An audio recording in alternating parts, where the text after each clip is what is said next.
All right, good evening and welcome to the start of Caribbean Club Championship action right here from the Tony Spalding Sports Complex here in Arnett Gardens.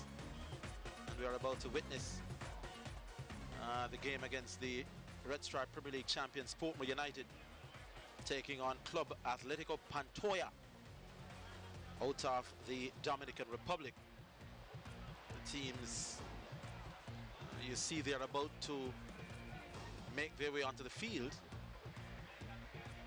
and smattering of spectators in the background, and the referees are ready to lead the team out onto the field of play. We should be seeing action in just a few minutes from now. Of course, the winners of this competition will gain direct access to the Concacaf Club Championship. There's also a second tier where the teams that finish third and fourth will also be able to qualify for that second tier of competition. I could take the time to run through the teams for you. And for the Atlético Pantoja team, Luis Jose Espinal Florencio, Leandro Rodrigo Silva, and then there's Jean Carlos Lopez, Danny Gulen, Armando Rafael. There's also Diego Nicolas, Miguel Odalis, Ronaldo Jr., and Jesus Alexi. And for the Portmore team, we'll have Damana Solomon, Kemar Philpotts, Ricardo Morris, Jeremy Lynch, Venton Evans, Kemar Foster, Javon East, Roberto Johnson, Ewan Grandison, and Saniki Burton, all forming part of the starting lineup. Wayne Walker is here with me, and as we said earlier, should be two cracking games. Of course, Arnett Gardens will take on Central FC. There's the national coach Theodore Whitmore among the spectators in attendance. So this game will be there's another former national player, Teacher Lenny Hyde. This game, Wayne Walker, should see a fairly attacking bunch. Portmore United plays really just one type of football. They're a very attacking team, and Club Atlético Pantoja, based on all that we have gotten to learn about them, is also a team that prides itself on being a very good attacking force. Well, as we look at the teams lining up in the tunnel, getting ready to make their way onto this lush green Tony Spalding Sports Complex field, heavily used in the local Premier League. Donovan Duque there, the newly appointed under-23 national coach here in Jamaica, took his team Waterhouse to the final. So the Pantoja team is on the right of screen. They're wearing their blue strip. They wear blue and gold predominantly, and they're getting ready to make their way onto the field. But to get to the question that you asked, we're expecting a very good game. Not a lot of people would have known about this Club Atlético Pantoja team out of the Dominican Republic. They're very, very, very, very good. And as we go along in the commentary, we'll be giving you a bit more information on them. They have players who have played outside of the Dominican Republic, in fact, as far away as Brazil. So they should have some quality. And the results that they got in the round coming into this round are indication that they have a quality team. But we're waiting on the ball boys. We're holding on to the FIFA Fair Play flag, and we're just going through the pre-game ritual as you get ready for this semi-final number one. Horace Reed, one of the leading men in CONCACAF football, and very, very, very pivotal in the CONCACAF League of Nations tournament set to get going in September. So the officials are walking out onto the park along with the teams in tow. Portmore wearing full white strip with red trims and white stockings, and the Dunrep team wearing their blue strip.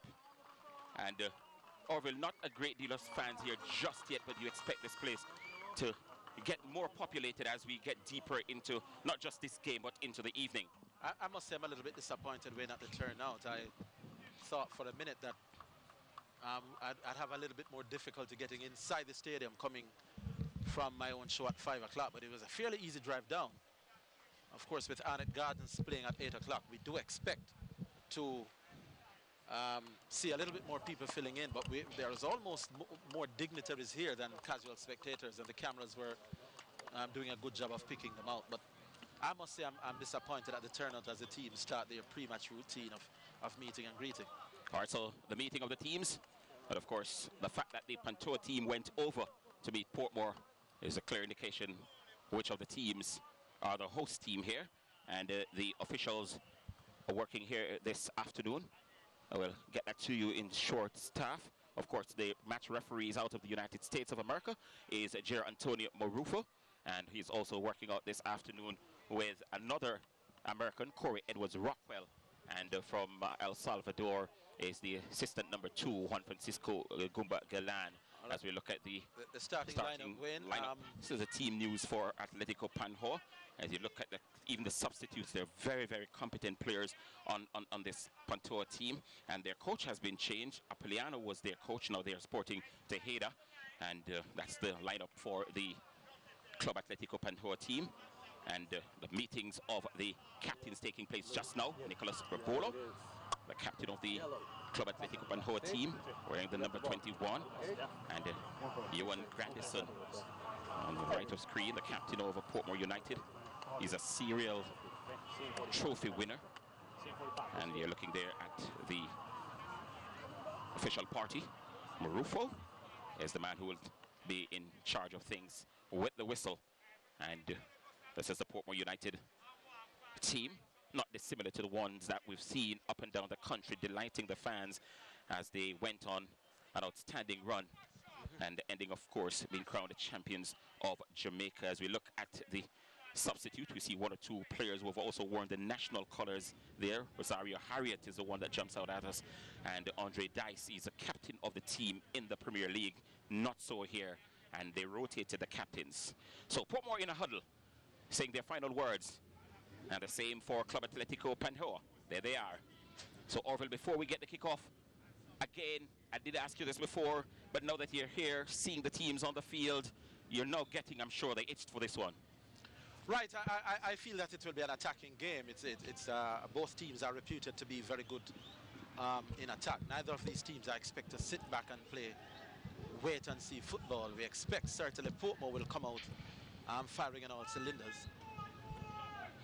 All right, so we also expect that this Athletic Pantoja team will also be coming out and putting the ball down and playing. The surface could very well dictate to what extent they'll be able to play that kind of running, passing football, but we'll see. So they worked hard this week to bring this facility and the stadium pitch up to standards. And we're underway here at the Tony Spalding Sports Complex. We're under the lights, and it's just minutes after 6 local time. And already the Pantoja team on the attack. The number 7, Luis Espanyol, is turning the ball back. This is Innocent. David turns away from his Portmore marker. Overhit the pass that time. We wanted to pick out the number 8, Jesus Quintero, but overhit the pass. But already we're seeing that the two teams mean business. Ball is passing around pretty briskly. Portmore with possession. Good old-fashioned swing off the left boot there from the goalkeeper, Kemar Foster. Long ball swung in the area. And Foster having absolutely no problems at all there. But very good early intent from the Atletico Club Pantoja team out of the Dominican Republic. They're a very attacking team, and the early signs are showing you that just over a minute gone in the game, and they're already into the Portmore United 18-yard area. But Portmore United have exhibited a great deal of patience right throughout the season, and they can and have weathered many storms, and you expect them to pretty much do the same here tonight. But this is going to be a real stern test for them. As we said, the visiting team has certainly come out full of running, full of purpose, and the Portmore team, for the most part, hasn't yet quite hit their stride. This could be promising on the left-hand side. No, that goes into touch. So Jeremy Lynch, the number 11, his pass going astray. The resulting throw taken very, very, very quickly. Nice move here from Pantoja. A good cross is needed. One comes across and the goalkeeper having to dive to his left to effect a save. And the Club Atlético Pantoja team on the attack and really asking most of the questions in the early stages of this game. Just barely 2 minutes gone in the game, and Pantoja have found themselves in the 18-yard area on two very, very dangerous occasions. Portmore living dangerously, and Pantoja, Orville, they've settled very, very quickly. In truth, Portmore has started a little nervously here, Wayne. I don't think there's any other word for it. The man is Solomon, the centre half, and a little mix up with his own goalkeeper there for Portmore. Not quite sure who to go and who shouldn't go. But they've started a little slowly, if not nervously. And the Atlético Pantoja team, certainly the first to settle.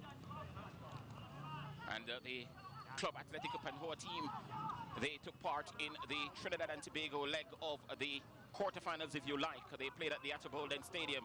As you look at them go again down that right channel, they're favoring that right channel. Have they picked up something very, very early in their game and decide that most of their attacking moves are going to come from down that channel? They've gone down that channel on no fewer than 3 occasions since the start of the game. We've just played 3 minutes into this, the first semi-final. Here they are. Another clearance, a hurried one there from the captain from Portmore United. Ewan Grandison finding himself in the defensive area doing some work. All right, and again, we're in the number 7 for this athletic team. Jose Luis Espinel, about 3 or so times he's gotten near to the ball inside the box, has found space, has managed to worm his way in between the two centre halves of Portmore, but just not being able to latch onto that final pass. But I'm impressed with what I'm seeing here from this Atletico team. So they played in the Trinidad and Tobago leg of the quarterfinals, if you like, and they met of one of the teams they met was Arnett Gardens, and that game ended goalless. But since that opening goalless draw, they went on to beat Real Hope by 3-0.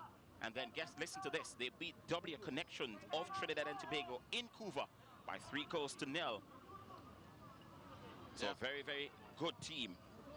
They're 4th currently in their Liga over in the Dom Rep. And won 3 games so far from 5, lost the other 2. That what we saw was an indication why Portmore hasn't settled in. A long ball up front. That really wasn't going anywhere. The Portmore team hasn't yet managed to settle down and made some passes. Here's Grandison. Lateral pass over on the far side. Yes. Picking out here Ricketts Asani. High ball. Espinal seeing a lot of the action. We're just approaching 5 minutes in this game. And if you're joining us for the first time, welcome once again to the Tony Spalding Sports Complex. We're in the heart of the Jamaican capital, Kingston. And it's Shavar Thomas's Portmore United. There he is. Very young coach. First time in the local Premier League. And he's gone on to win it. Coach of the year as well. And a player who has captained the Jamaica team at every single... In fact, he has captained every single team that he's played for, club and country. Wonderful, wonderful coach he's developing into being. He was an outstanding player. Here's Pantoja, twisting this way and that. Maita. Suddenly the ball finds itself in the center of the park. Getting involved in the thought process. Quintero. Here he is looking for passing options, and he elects to pick out Rosell. Good cross from Rosell. A chance here for Pantoja. Just sailing over the upright. And on the Portmore United team, they've got to look out. This is Silva Iglesias. And his left-footed effort wasn't too far. Just sailed, almost skimming the bar, really. And look at the space that he got when he's on top of the box. Ewan Grandison trying to close him down, but you shouldn't have somebody within the box, and there's no defender within 2 or 3 feet of him. And it's not the first time that we see the Atlético Pantoja strikers or attacking midfielders finding themselves with space in and around the Portmore box. And Portmore must be lucky that they haven't at least had a shot directly saved by their goalkeeper. They're living a little dangerously at the moment. Venton Evans with a throw. Ricardo Morrison is cutting off his dreadlock, looking a little like he's almost operating under the radar, but he's a fine quality player. Number 8 for Portmore United, also a national football player as well. So Portmore will be advised to kind of just take the sting out of the game. You could see the slow movement of the Portmore United team when they have the football. It's designed to take the sting out of the game because this Pantoja team, they're flown out of the blue box in a flash. Now they're defending. There's Portmore United, Ricketts, Sassani. Grandison comes close to pick up. Phil Potts. Again, just clearly giving it up, possession, and that's one of the things. The passing game from Portmore, who can be so slick in passing it around, it seems to have deserted them at the moment. Here's Quintero. Possession conceded. Morrison trying to make a 20-yard pass. He's looking out for Jeremy Lynch. They have telepathy almost. Most of the time you see them in the Premier League. The eye contact, the body move, and the understanding is just unbelievable. But just now that pass went wayward. And Morrison, right on cue, gets it back. Well, if you were to score these early moments and points, definitely the club Atletico Pantoja team would be miles away, or they'd be over the hills and far away. Here they are with possession inside their own half. One of the things that this Atletico Pantoja team here doing, Wayne, is that they are supporting each other in the middle of the park. A pass is never too far away. They are playing with a lot more cohesion. The Portmore team, on the other hand, seems to be unsure of where to hit the next pass. Jeremy Lynch there, good ball. Here's Morrison, his bright red boots glistening in the evening atmosphere here at Portmore. A chance for Lynch. Here they come again, Portmore United. Grandison has a very good shot at him. This is East. Goal unprotected, but Pantoja alert and alive to the danger. When Ewan Grandison plays well for Portmore, they tend to play well. He's one of the best passers of the game in local football. He attempted as if he was going to go for the shot, laid it off nicely. Javanis running onto it, and Portmore were just about maybe finding their range. Phil Potts a little casual there. There is it again. East maybe should have gone for a little bit more power. Again, a little bit unsure of exactly what he wanted to do. But Portmore, for once, getting inside the box and behind the center half, they should be a little bit encouraged by that. They have to get Grandison, the captain, and the number 17 in the game. He's the one that can dictate the pace and give Portmore a chance to maintain possession. Here's an attack down the left-hand side. Here they come again. Again, an overhit pass there from Morrison. Portmore United did manage to keep the ball in. Well, I was just about to say they managed to keep the ball in, but they didn't. Just overhit there, and Siniki Burton wasn't quick enough, didn't have the legs to get to it. He got to it okay, but just as it got over the touchline, and you're looking there at the coach of the team, Mr. Thomas Mariano Perez. The game has maintained a level of intensity here when both teams are bouncing the ball around. And one of the things I'm noticing, we haven't really seen anybody fouling anybody yet. It's a very open, attractive game. And I'm not seeing the kind of physical game that you sometimes get in our own Premier League. We haven't seen a foul in just about 10 minutes. And it tells you that both teams are here to play. Pantoja with possession. Moscoro. Ball there intended for Brasido. Didn't quite get to him. Portmore goalkeeper Kimar Foster. Big, strapping player. It's about the second time that we see a pass floated up to the number 8, Quintero Braceno. And that just seems to be overhit. They are finding themselves in good positions on top of the Portmore 18-yard box, making themselves good target. But that final pass, when it gets to them, just not being able to latch on. For some reason, the passes are being overhit. We are seeing the passes floated up inside the box in the air. We're not seeing too many balls floated on the ground to the strikers from Athletic Piano. And as soon as they start doing that, that's a ball on the ground, but that's well read. What a wonderful pass there from Brashino just now. Just above ground level. It was skillfully done. Not a great deal of power on it. It was just wonderfully done from left to right. Slinch. Yeah, one of the first fouls in the game, Wayne, and again there was no malice in the challenge. It's the kind of thing that central defensive midfielders do. They won't allow you to turn. But I like the spirit in which the game is played. So Portmore seem to have settled down a bit. Well, far better than they did in the early stages when Club Atlético Pantoja threatened to run them over. But they've settled now and they're playing Portmore football. This is Ricketts. That was poor. Commentator's curse. Shavar Thomas, that expression says it all. A little wry smile from the Portmore coach as if he's saying, But he must be happy with how his team has looked in the last maybe 5 minutes. They've certainly settled down, stringing the passes together with a little bit more confidence. Has the mannerism of Mauricio Pochettino. Hardly ever get upset with his players. Cool, calm, head on his shoulders. Shavar Thomas, still learning the game. He's coaching players who are close to his age and players you even play with. The Portmore United captain is down, not out for the count. They don't want him to be out of the game. Johan Grandison is arguably Portmore's most important player. He pulls all the strings in the middle of the park. And known as butter, but he's not one who is soft. And they want him to be up and running. Seems to have taken a knock to the jaw. And while we hadn't seen any fouls in the first 10 minutes, we have seen 1 or 2 in the last 2. So, as we look at see how that came about, he went for it with Innocent. Was Innocent in that? No, he clearly was innocent. The referee didn't speak to him, didn't caution him. And just to tell you about a little bit more about the Pantoja team, it's a very young club. They were formed in 2000, so they're 18 years old. As we look at the players on the bench, I'm sure they'll be looking to get some action on. Roberto Carlos lookalike there. Ewan Grandison is back up. Seems as if he's going to be okay.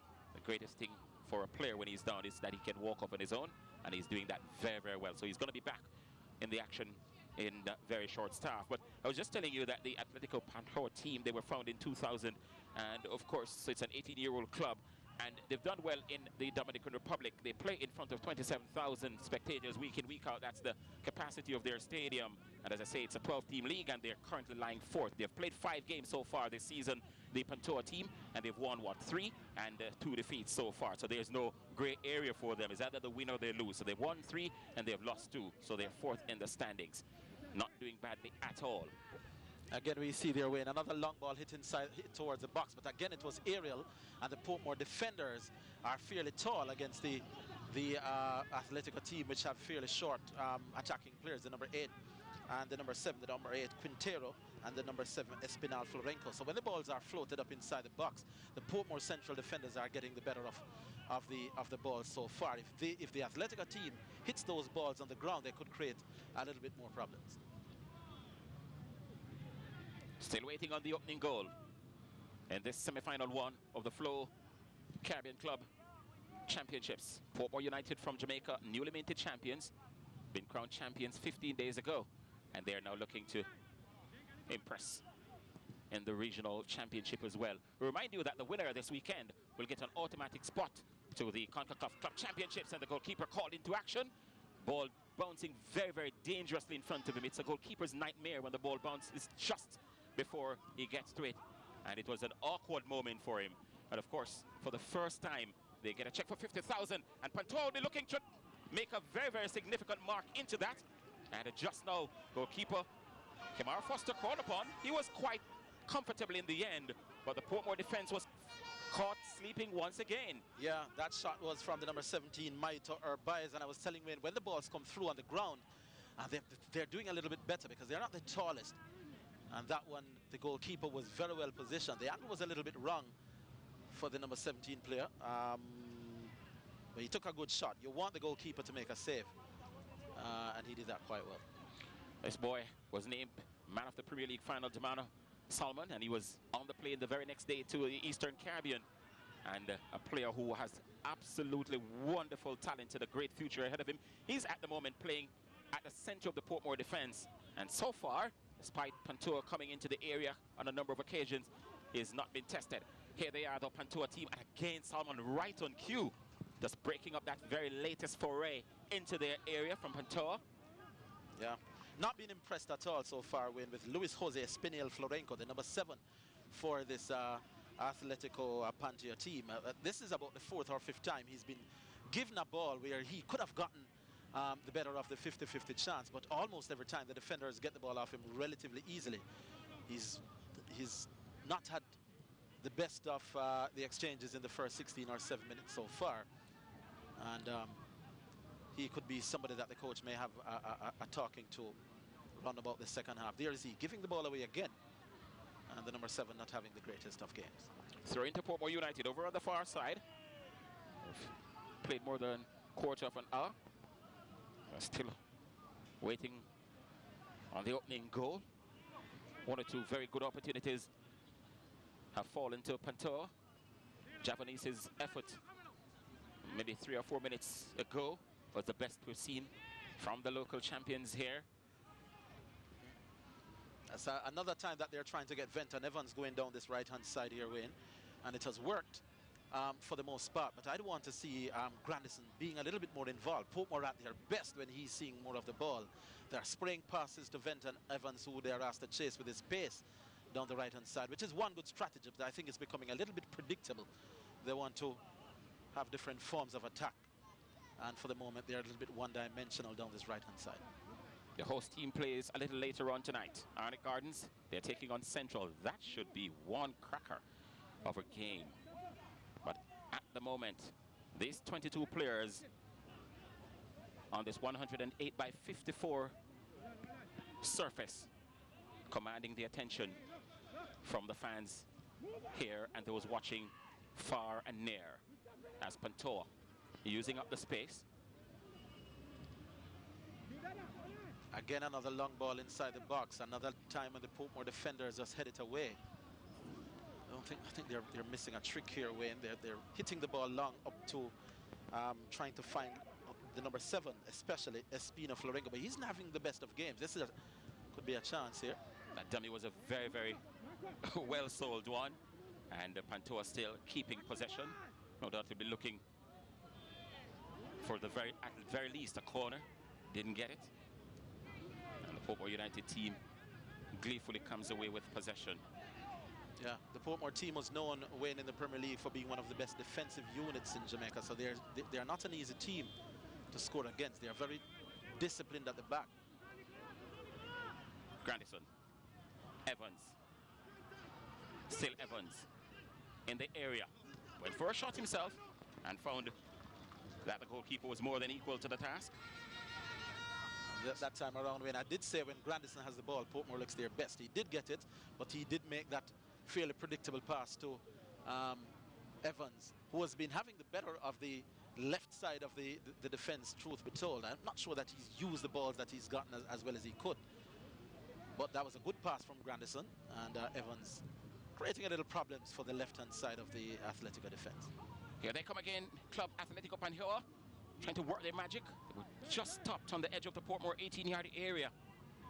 I'm not sure what to make of Baez Camino.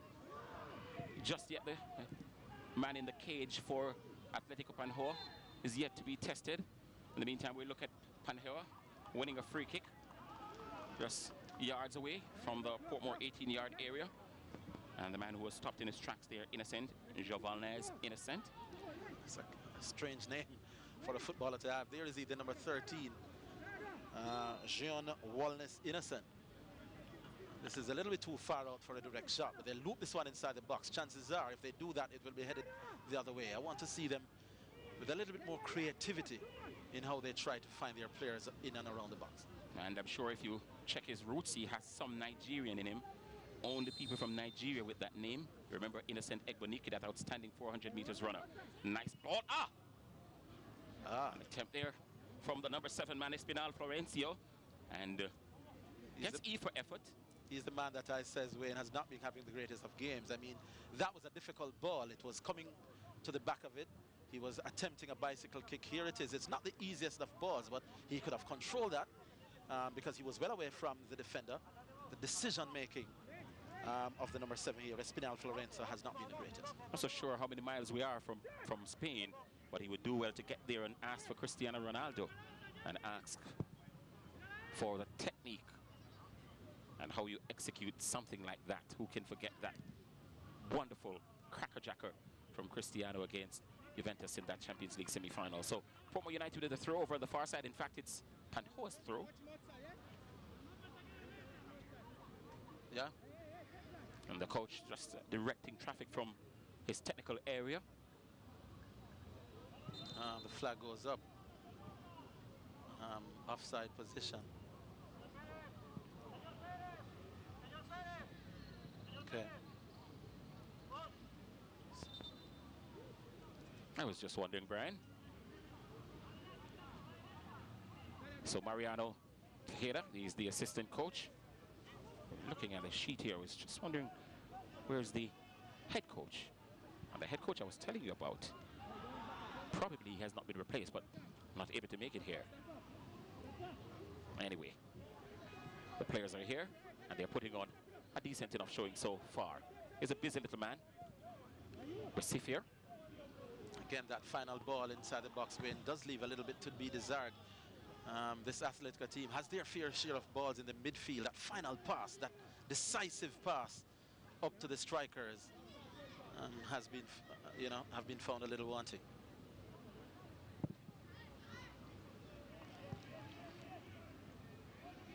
So into Pantoja, just below our commentary point, and coming across to effect the throw.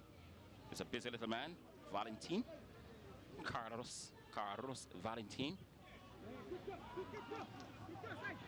It's a lovely ball with that brilliant pass from left to right, and the ball comes back in. Oh, whoa. The goal was coming, and finally the club Atlético Pantoja team, they've taken the lead on minute number 23. In fact, in minute number 24, and the man who finally got onto the score sheet was Espinal Florencio. Luis Espinal Florencio has been threatening. He's taken a lot of stick from a commentator, but just now he delivered, and he delivered well. It was a wonderful passage of play from one side to the next. Then the ball swung in brilliantly, and the Portmore defenders all at sea. And when Florencio came calling, no one was there to answer, and he broke in. Pantoja leading by 1-0 on minute 24. I have been giving him a lot of flack weighing the number 7 Espinal Florencio, but that was very, very well done. It was an excellent cross, but I'm not so sure that the Portmore defense did as well as they could do.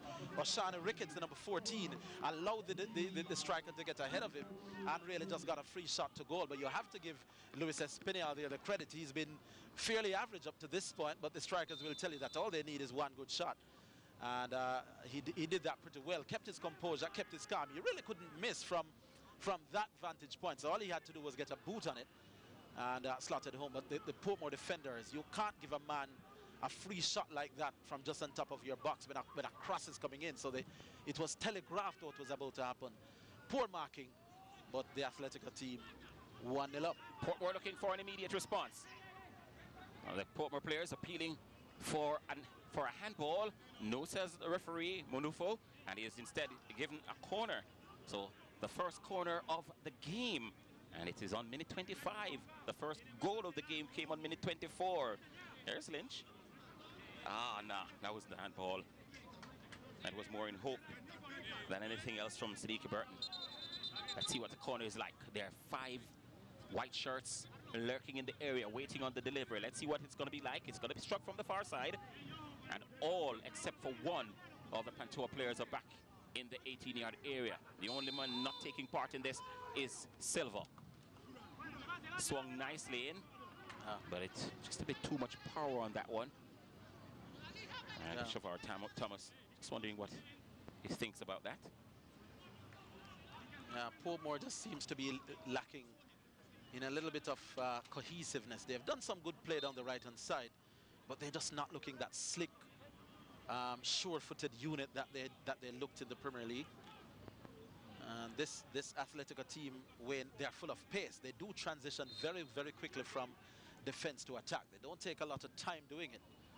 I was fortunate enough to see all their games in the round before this one. I had particular interest in their opening game against Arnett Gardens, and truth be told, they really should have beaten Arnett Gardens on that night. They ended up drawing 0-0, but they went on to beat the other two, Real Hope and W Connections, by 3-0 each. Looking at the replay of the infringement.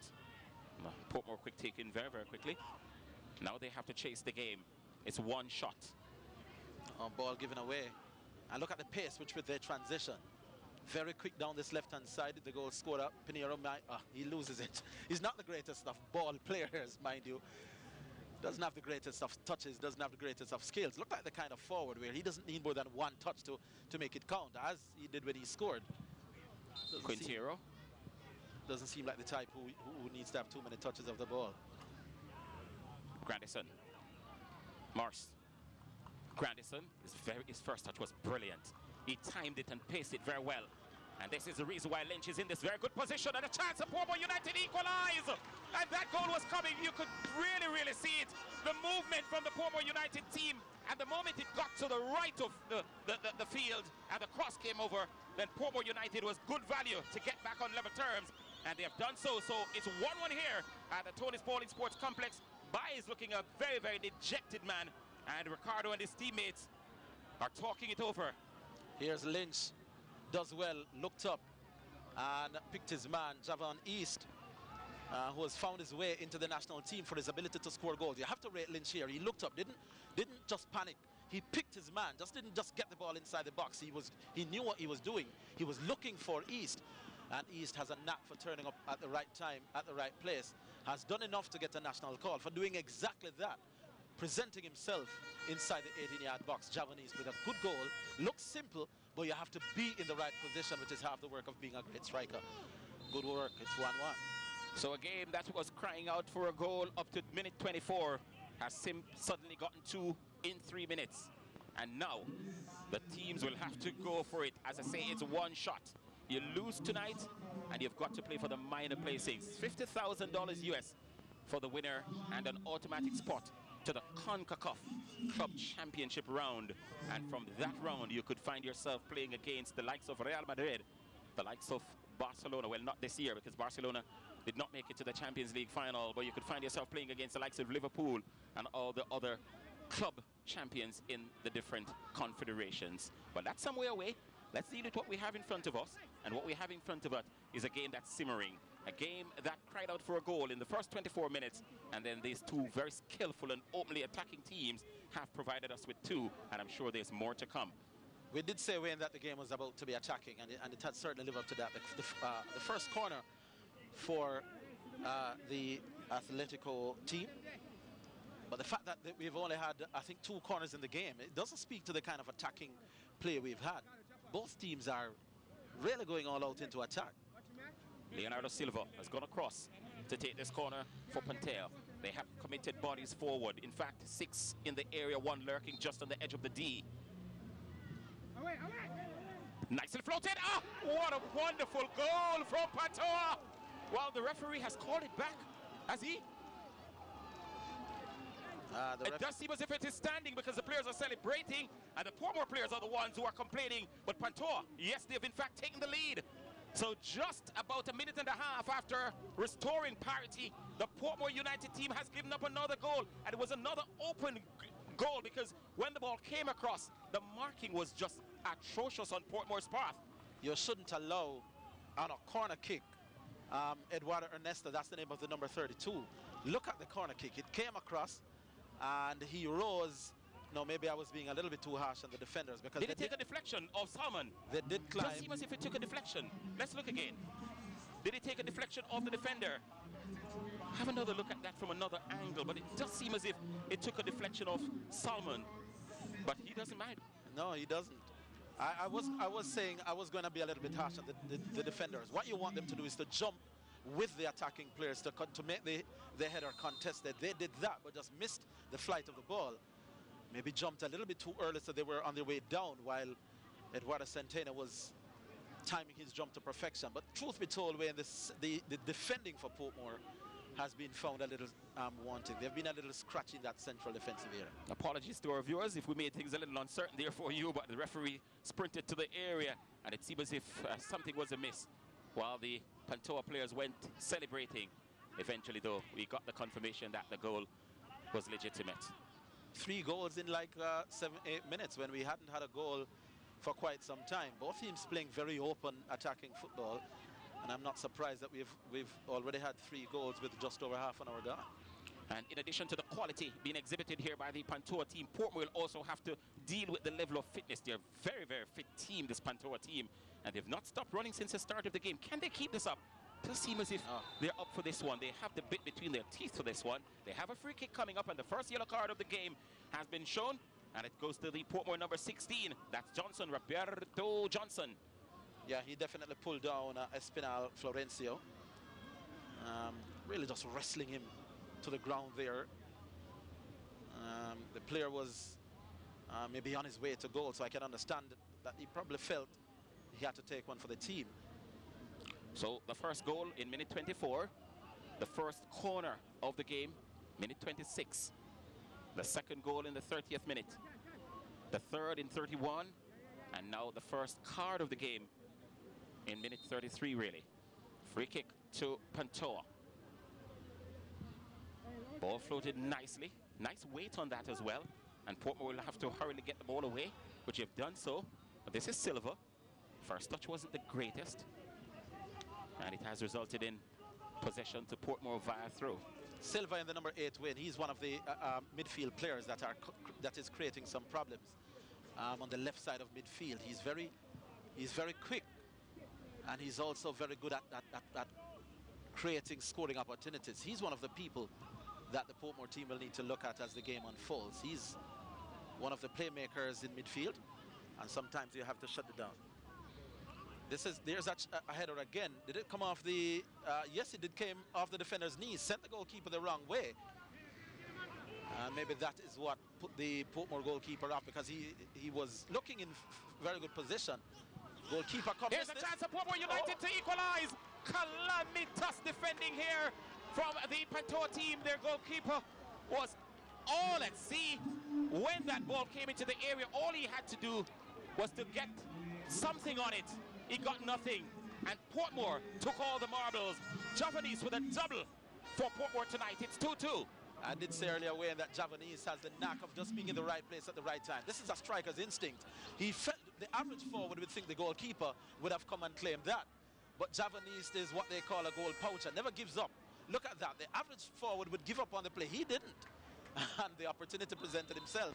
I don't think he would ever score an easier goal than that, but it does look easy in the final execution. But the fact is he didn't give up on the play. He was running towards the goalkeeper, even when it looked like the goalkeeper would have claimed it easy. This is what they call an opportunistic goal, but they all count. And it's now 2-2. This one could end up 5-5 at the rate we're going here with. The lines of communication between Rosado and his goalkeeper went off just now. And brilliant bit of opportunism from Javanese. And he took it gleefully. As you say, probably never score a goal as easy as that in his life before, and probably never will. What was the goalkeeper thinking, though? The question is, was he thinking? Well, there you go. Here they come again, though. They are capable of scoring, no question about that. But it's akin to milking the cow and then kicking over the pan with the milk. Having worked so hard to get back the lead, they just gave it up without a fight. Portmore took it from them. There's Espinal Florencio again, Wayne. You don't want him to be doing too much running outside the box. He looks to have a fairly good shot on him when he's inside the box. He doesn't seem to be too much of a ball player when he has too much work to do. I'm disappointed so far, Wayne, in how Ricardo Morris has been playing.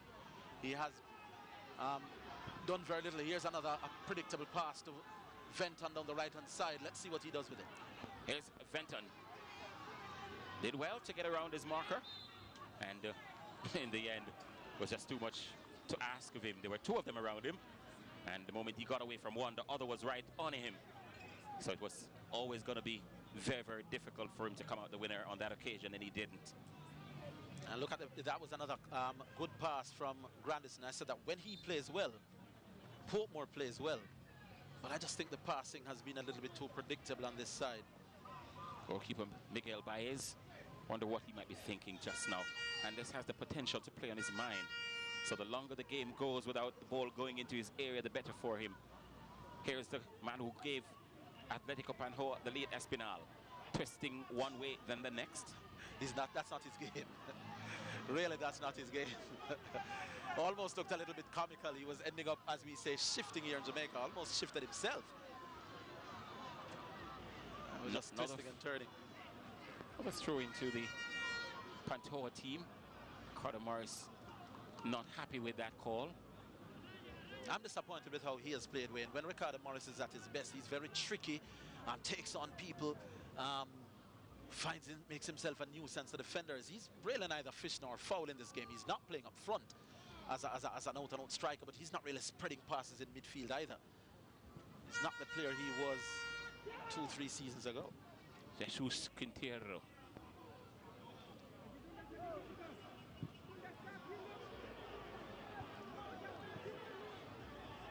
Judge for yourself. Here's Quintero. He's the man, I say, Wayne, that calls a shot in the middle of the park. They have to do something about him. Dimension of attack switch from left to right. The aerial balls have proven Portmore's Achilles heel so far. And the Pantoja team, they just like to serve them in. They've picked up on that. When it goes aerial, Portmore have absolutely no clue, which is very strange. And you're going to see them trying to swing this one in again. They've been doing that all night long, and it has brought them dividends. And just now, the Portmore defender and the goalkeeper having to be watchful.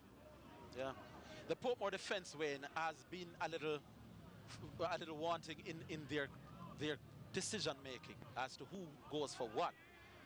They look like a team that has had a layoff for a little while. The communication at the back hasn't been great in the last 20 minutes or so. Here's a Portmore goal scorer, Javonis. Brilliant, nice feet. Wonderfully done. Now he sets Morrison on his way. Ball is still over on the left for Portmore United. Very good sharing of the football by Portmore. Now a good cross is needed. And Morrison went for a shot instead. Now he has a second bite of the cherry. And it deflects behind for a corner. That's what we expect from Morrison. He's one of the best players in Jamaica at taking on people, can use both feet. You want to see him in attacking positions. There he is. For much of the game, he's been a little subdued and does look there to be a little more winded than he wants to be. But he can be very tricky. And maybe that's his best moment of the game. From the Portmore's position, you want to see him in those advanced positions.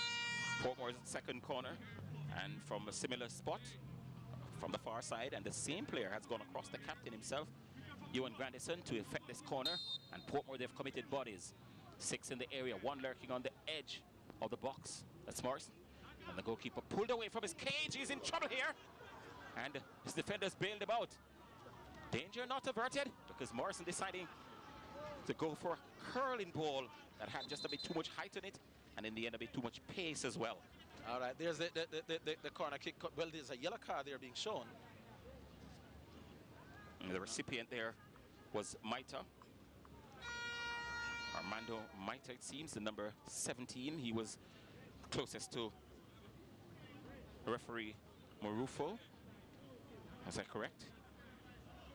The man who scored the second of Pantoja's goals, just walking away there. We're not so sure who got that one. One moment it looked like Eduardo Centeno. The next it looked as if it was Armando Maita. We're trying to sort that out for you because they were all in a huddle, almost all of them in front of the referee. It was difficult to see who was shown the yellow card, but we'll sort that out for you in a bit. Back to the action. It's Pantoja on another forward thrust. Good move there from the number 13 player. Again, and my player there, Pentesio, just turning into trouble again. And Portmore will come away with it once more. Philpotts.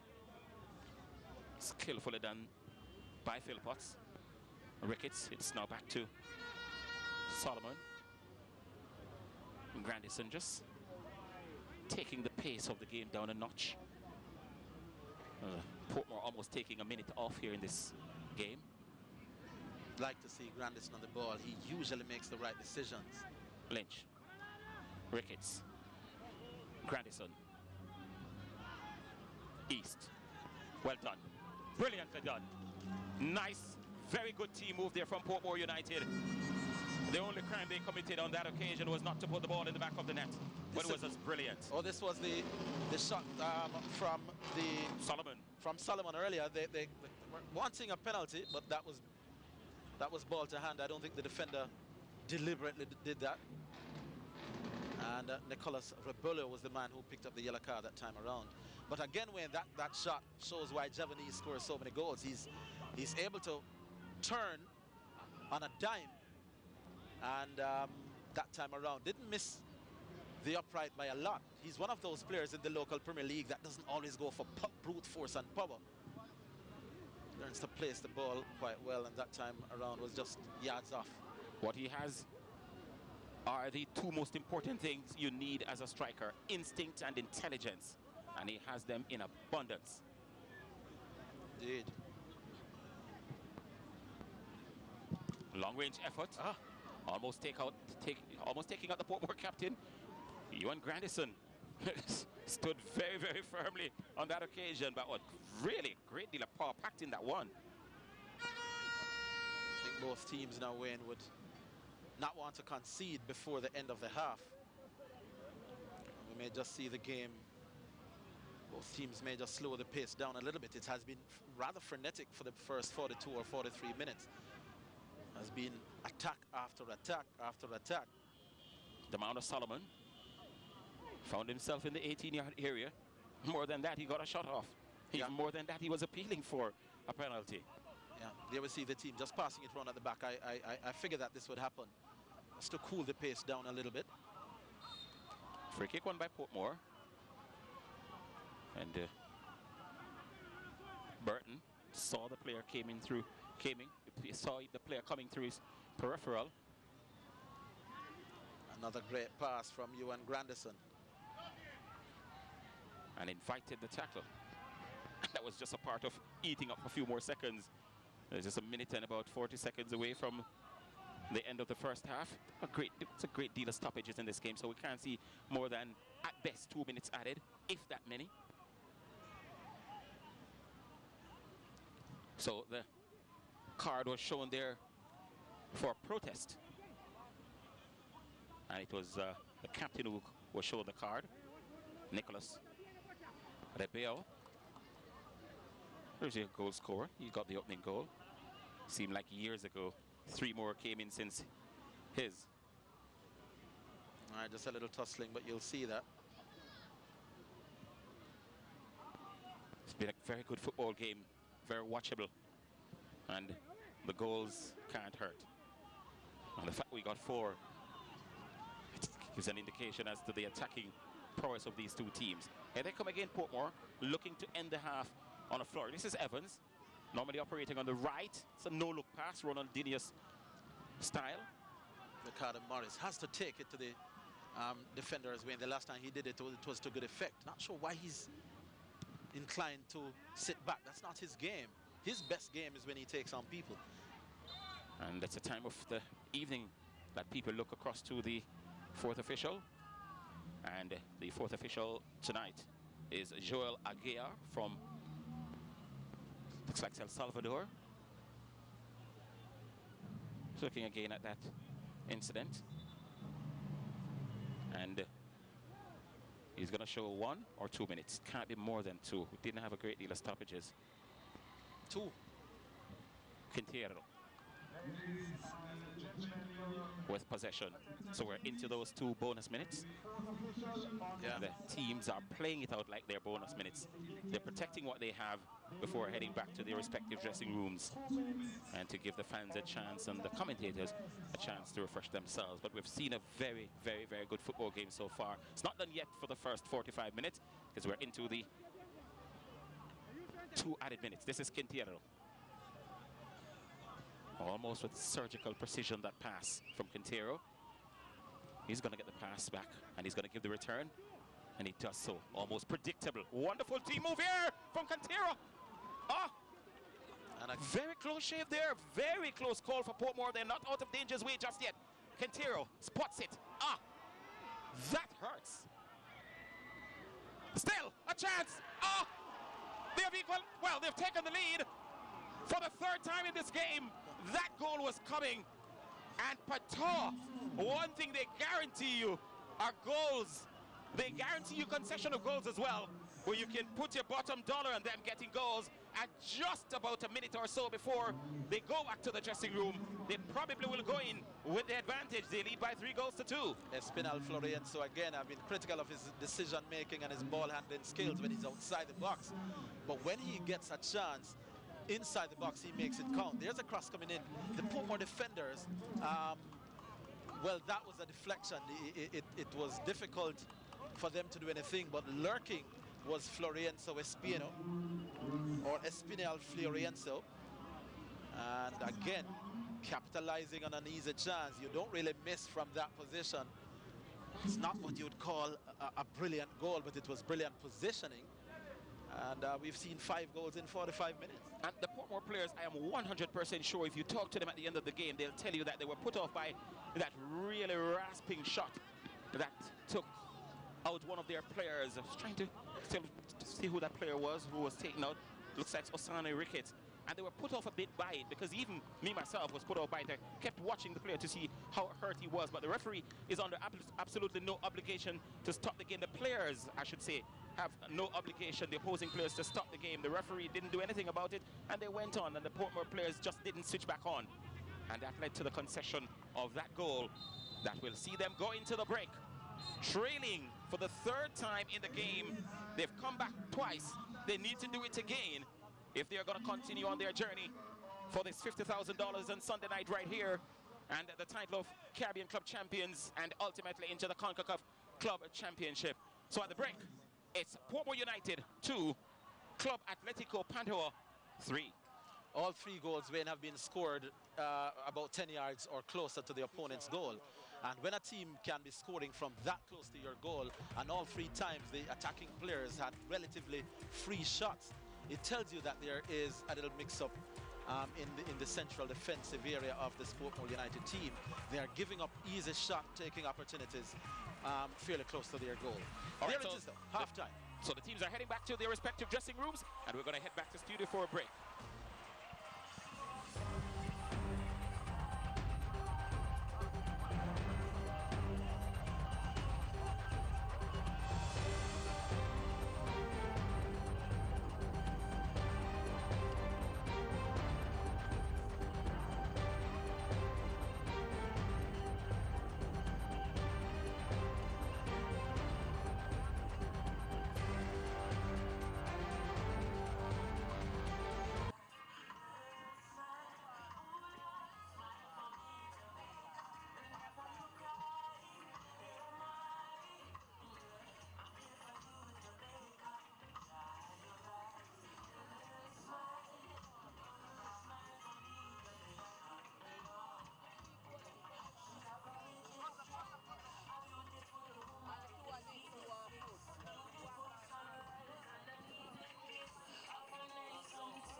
All right, so we welcome you back to the Tony Spalding Sports Complex here in Jamaica's capital city, Kingston. And we're watching the first of two semi-finals tonight in the Flow Caribbean Club Championships. And we're at the halfway mark in the first. And the news is Club Atlético Pantoja out of the Dom Rep. They are leading Portmore United, the national champions of Jamaica, by 3-2. The teams have disappeared into their respective dressing rooms, but there's a great deal to talk about. We've got 5 goals, and we're looking at the highlights package, and the Pantoja team served very early warnings of what they're capable of. That ball just sailing over the bar, and goalkeeper Kemar Foster just looking on. He knew he was lucky. Here's a chance of Portmore United. Javanese tore down the right side of the field, and the goalkeeper was alert. This is Evans and Lynch. His shot was charged down. And again, the Pantoja team kept knocking. They kept huffing and puffing, and eventually would blow the house down, but not before Portmore United with that right-footed effort coming in from Venton Evans.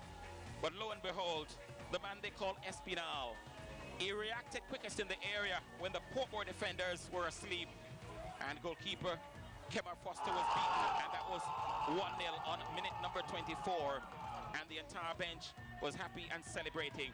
But Portmore would make a very quick response. Nice ball cut back in.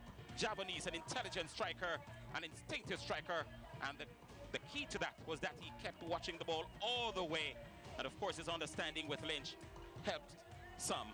Here's another. Well, one did come from the corner, and it took the deflection of Demana Solomon and went in, and the big man into the center of defense for Pantoja, Centeno, came down, and again he brought that kind of reaction from the assistant coach and the bench. But for a second time, Portmore would equalize, and it was quite fortuitous. Javanese had absolutely nothing to do. Anything he did there, he couldn't miss, and he wheeled away in celebration. It was his second goal on the night. He knew that he was very, very, very, very fortunate. But Pantoja, what they've shown is that whenever they go forward, they're dangerous. Portmore kept pushing. East came very close with that ball. He's looking to the curl on it. And that was, in my mind, what led to this goal that took them to the lead. The Portmore team switched off. Espinal switched on. And he gave the Pantoja team a lead. And the celebrations are on. And the referee added 2 minutes of added time. Those 2 added minutes were untroubled for either team. As we look at the halftime statistics, and of course the most important of those statistics at the top of the screen there, 3-2. Of course, in terms of possession, Portmore United, they more than edged it. They're 8% in front of the Pantoja team in terms of the possession. And as we look right the way down in terms of the cards, 1 to each team, and of course corners, 2 to Portmore United, 1 to Pantoja. And of course they're pretty much equal in terms of shots of target, just Pantoja edging it by 1. As we look at the night sky here at the Tony Spalding Sports Complex, as we look back at that first 45 minutes which went by, in fact it just flown by because the game was so good. What's your view? You are the coach of Pantoja, you're the coach of Portmore. What will you be telling the teams? Interestingly, Wayne, all 3 goals came via cross. Well, a corner you would say is a dead ball cross. But the other 2 goals were also scored from 1 cross from the right-hand side and 1 from the left. It tells you that the Portmore central defense is not coordinating today, and that they've allowed the Atlético Pantoja team to capitalize on some rather sloppy defending, but that is what good players do. If I were the Atlético Pantoja coach, I would say continue to do what you're doing on the offensive end. They certainly would have to lock down Johan Grandison, because he is the man that has provided to be the engine in the middle of the Portmore area when he plays well. Portmore tends to play well, so that's the one thing I'd suggest they do, and tell their own goalkeeper not to make silly mistakes like the one he did there. As for Portmore, they'd have to get their act together, certainly sort out their defensive issues. But we take the break. We'll be back when the second half gets underway.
So we welcome you back to the Tony Spalding Sports Complex here in capital city, Kingston, Jamaica. The teams are still in their respective dressing rooms and getting ready to make their way back out onto the pitch for the second half of this very, very exciting semi-final of the Flow Caribbean Club Championships. And look at this skillful bit of play here from Javanese. He's not only a goal scorer, but he protects the ball very, very well. He's really developed into a wonderful football player. Last year didn't look the kind of player that he looked the year before. He scored probably the goal of the season 2 seasons ago, but this year he's hit his stride. It has led to him being recalled to the national team, and he's looking like the player that we saw in the Manning Cup here in Jamaica for Calabar High School when they were really touching the heights. Javanese has really, really played some good football this season, and his form continues, and he looks set to be one of the regulars for the Jamaican national squad at the very least, and want to make that position the same for the starting 11 when the national team plays. Of course, the Caribbean League of Nations coming up a little later on in September, and he's absolutely one of those. The national coach is here, I think. This is Quintero. And this is the... that really, really was a rasping right footer, and it floored the player. And Espinal, as I say, the Portmore players, I'd love to ask them about that, because I'm almost sure of it that they were switched off because the player was down hurt. They probably was looking to the referee. Why didn't you stop it? Because it's a facial injury. So much was going on, and they switched off. Yeah, I think I could agree with you at that time, Wayne. They didn't look as sharp in their response, but the truth is they haven't looked particularly sharp when those balls are coming in from wide areas on the football park.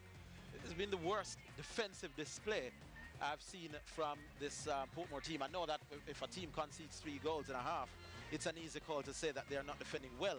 But outside of those 3 goals that they've conceded, they've looked uncertain. We see where the communication between defenders, not great. The communication between defender and goalkeeper, not great. It's just not the greatest of defensive displays. And Portmore prides themselves on not giving up goals easily. And how many goals did they concede leading up to the semi-finals of the Premier League? I think 3, if I'm not mistaken. But I know that they would have conceded in one half here. Maybe as much as they would have conceded for much of the Premier League. It has been a poor defensive display. This man has made them pay for that poor defensive play. Espinal Florencio, I was a little bit critical. Not a ball player, not the kind of man that you want to take the ball from deep. But when he gets it inside the box, he does have the ability to slot home. Mariano Perez directing matters, or directing the situation from his technical area. He's happy with what he has seen so far, I'm sure. Clearly, he would have wanted to concede far fewer than 2 goals, probably none. But all things considered, he's a happy man at the moment. His team is leading by a goal, the odd goal in 5. And we're all set for a rousing last 45 minutes. This is the 45 minutes where Portmore United must score if their journey towards the Caribbean Club Championship is to continue. So we're underway here for the second half of this really sumptuous semi-final. Still to come a little later on, we warn you, don't go too far away from your television sets, because Arnett Gardens, the team that plays at this ground, will take on the 2-time Caribbean champions Central FC, and that will come your way at just about 6 minutes past 9 o'clock. One of the interesting things here, Wayne, is to see how Atlético Pantoja will play. They are 3-2 up, and there's a $50,000 US at stake if they win this little tournament here. There's a ball floated inside the box, and so shot there, Ricardo Morris found himself on top of the edge of the 18-yard area. A little selfish there. Not happy with the way he's not been playing particularly well, Wayne. Got the ball in his chest. It didn't fall well for him, and when he's at his best, he'd have given the goalkeeper a little bit more work to do here. He's not having the best of games, and that is something that typifies that. So we are pretty much aware this is a Caribbean Club Championship, and we want to remain objective and unbiased. But for the locals, Portmore United Arnett Gardens final on Sunday night here would really, really tear this place down. But Pantoja, they've been good value for this 3-2 lead. They've looked slightly the better football team tonight. and they deserve what they've got so far. It's now for Portmore United to get back on level terms to begin with. But this Pantoja team is a wonderful team. I saw them in the Trinidad and Tobago leg, and they really look class above everybody else, including Arnett Gardens, with whom they drew 0-0 in the opening game. That's a player who was struck down, Sani Ricketts. He's back up now. All his faculties seem to be working. He's chewing, and seems as if he's aware of what's going on around him. Happy to see him back on the field and playing again. Interesting to see, Wayne, whether Athletic Pantoja will take not go defensive, because that's not in their makeup, but you are leading by a goal to nil. Whether they'll go hell for leather in attack as they did in that first half, or whether they'll just sit behind the ball a little bit more. I'm betting that it won't change significantly how they've played so far. Look at this infringement here. So it's Luis Espinal trying to get between the Portmore players, and they just ganged upon him and decided that he wasn't going to go through that door at all. He suffered an injury. He's favoring the right, what's more than a cramp. One of the members of the Pantoja bench, and one of the interested spectators is a Portmore captain. He wants every single second of this game, and he's supposed giving the impression that the players wasting time deliberately. Yeah, he was suggesting that they should get him off on a stretcher. That's the signal that Ewan Grandison was making right there. That's Arnett Gardens team, and they're getting ready for the second semi-final, and they know this place better than anybody else. This is an Arnett Gardens team. Oh, that's cramps. So Luis Espinal right being taken off, and we get a resumption. So the Pantoja team down to 10 players, 9 outfield players for the moment. Morris decided not to contest that aerial battle. A yellow card. Yeah. Right in front of referee Footwell. And the player who was the recipient of that was one we thought got it the first time. It is Armando Meita. And no. Let's have a look at it again, though. It's Kemar Philpotts with an elbow. Wow. He left a trailing. That was deliberate, yeah. It was Philpotts who got it. And the recipient was Leonardo Silva. You did that 5 yards in front of the referee in the middle of the park. Now, I've always said, Wayne, that if you're going to commit a foul, commit it close to the 18-yard area when your team is under threat to concede a goal. Why would you want to elbow a player almost at the halfway line? He's no threat to your goal. I've always seen that as senseless, really. So 3 yellow cards issued. 2 to Portmore and 1 to Pantoja, who are on the attack.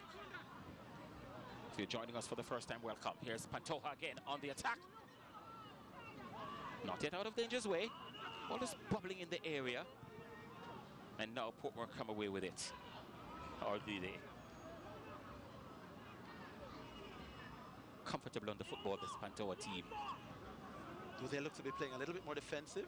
They're just passing the ball. They loop that one long. But I just get the feeling, Wayne, that they'll... Well, they've added someone just in front of the defenders to kind of give a bit more protection. They were playing without that player in front of the defense. The number 13. I'll tell you who is a player who is now... Tell you who, the number 13. Innocent isn't the player who is playing in front of the defense. Or is he? Looks to me that he's adapted that more. So that's what they've done. Yeah.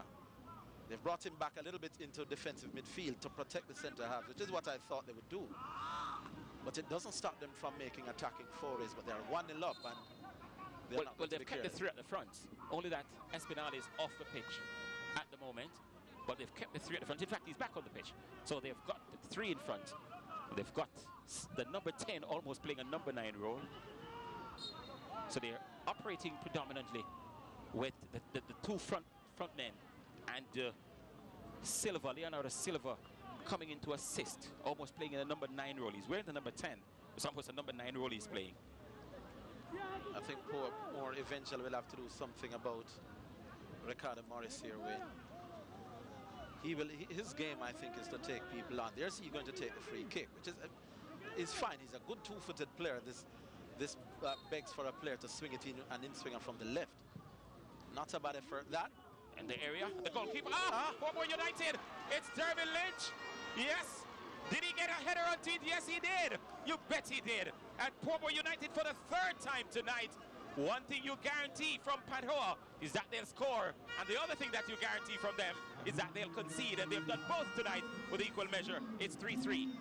Again, Wayne, I'm not convinced about the defending here. Here's a looped free kick. It's a good free kick. But look at Lynch rising above about 3 defenders that were around him.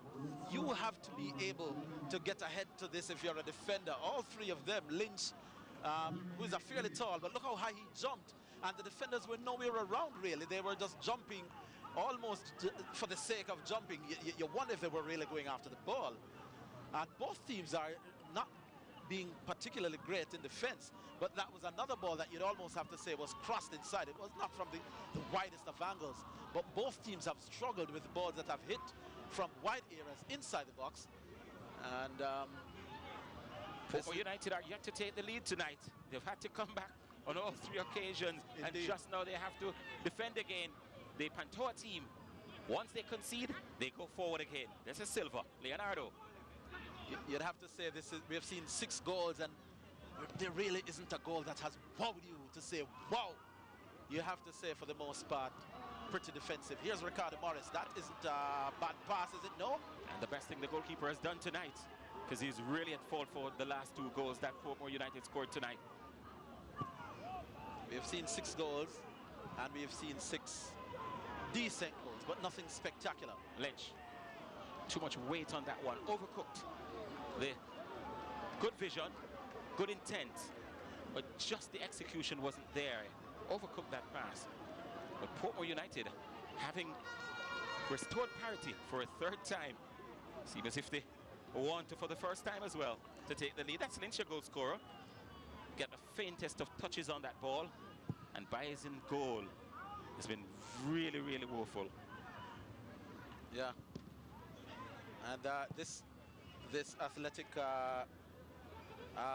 team has to be careful, because if Portmore gets a lead here, Wayne, you think that momentum and adrenaline would want to take them home. They've been forced to come back on into the game on all 3 occasions. Silva was just looking for a pass there. The ball got tied up under his feet, and eventually Portmore United took possession. But they're going to keep coming at you, Atletico Pantoja. Good ball. Grandison is the man. Here they are in the middle of the park. This is Innocent. Good turn. Over on the left is Pantoja. Throw into the Dumrup team. They had the lead coming out of the halftime break. And Portmore United wiped it away within minutes. So Portmore United will be taking off Seniki Burton, and they'll be inserting. I think Rosario Harriet is so Rosario Harriet will be coming on. So until that substitution is effected, we continue. Pantoja. Nice looping ball. No problems at all in defense for Portmore United via Osani Ricketts. So it's a skillful move there from Grandison. Here is East, playing with a great deal of confidence, almost as if his arrogance is through the roof, but it's not arrogance. It's a very thin line. And East just clipped in the middle there. And the substitution will now be effected. And Rosario Harriet will be coming on. Yeah, but look, shore up the Portmore defense.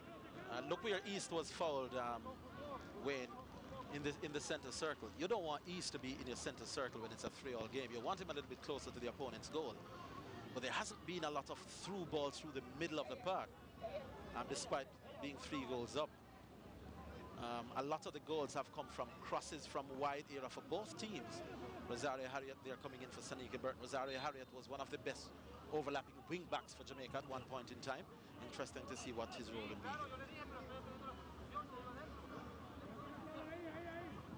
Solomon.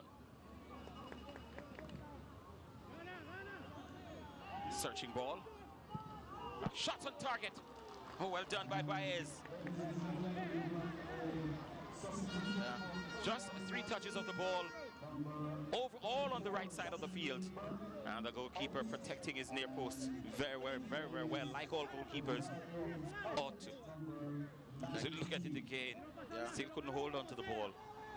I think that one way may just have crept inside the near post, but again, Wayne, that is an attacking play from wide areas. Neither team going directly through the middle. You don't mind them doing attacks down the wings, but you want to mix it up. Left-footed. Took a bit of pace off it.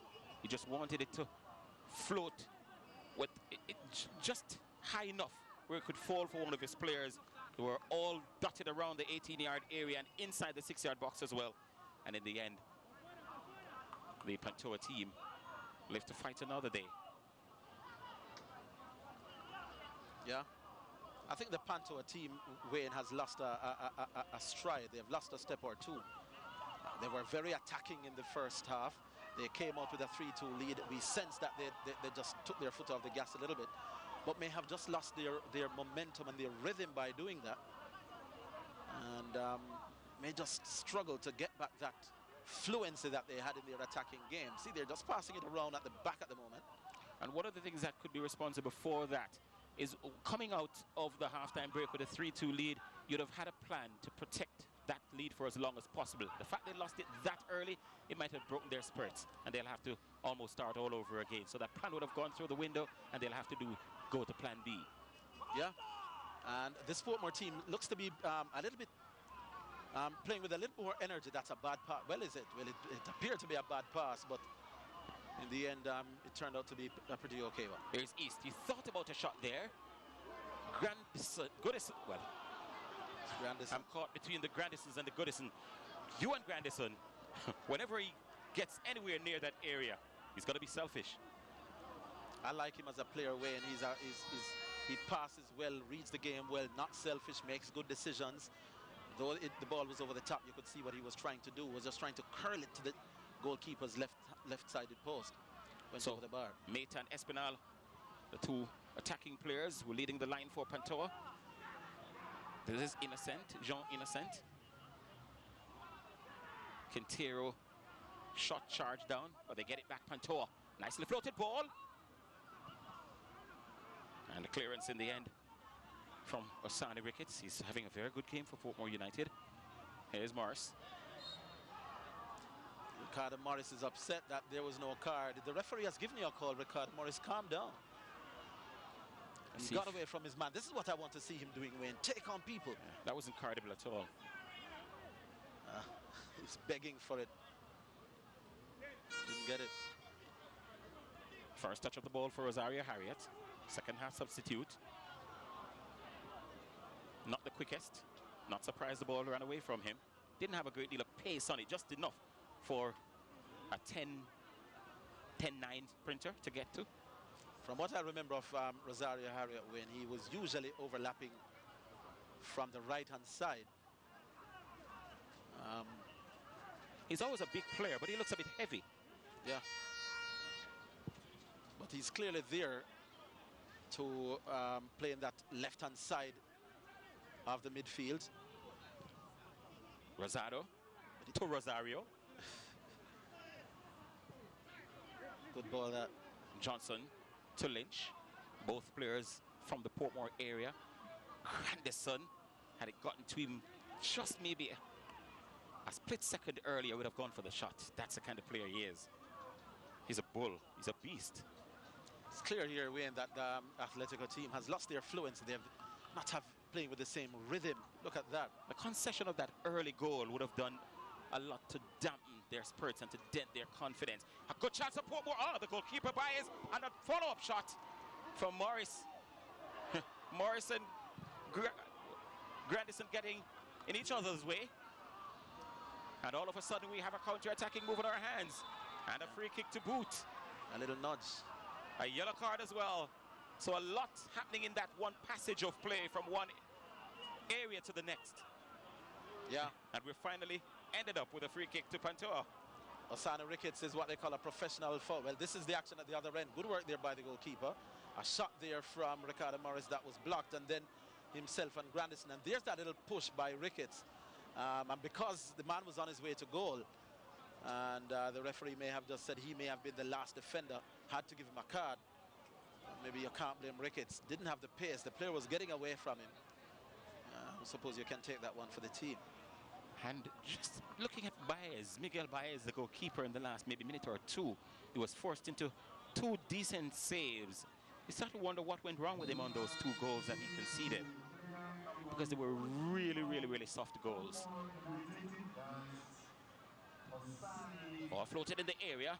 Maita was the target. Will he settle for a corner? Yes. Well, no, it's a goal kick, says the referee. Before. Yeah. Should be an interesting game. You get the feeling that there's still another goal in it here, Wayne. We have seen 6 goals in a little over an hour. You get the feeling that either team will still score. Here's a substitution. Well, not quite 6 in almost a little over an hour. You've got to take away the 24 minutes that we didn't have goals. Right. So the goals came after 24 minutes. Exactly, exactly. All right, so the substitution. And coming on is Batista, Daryl Batista. And here's the man sprinting onto the field, and Leonardo Silva, the number 10. So it's 9 for 10.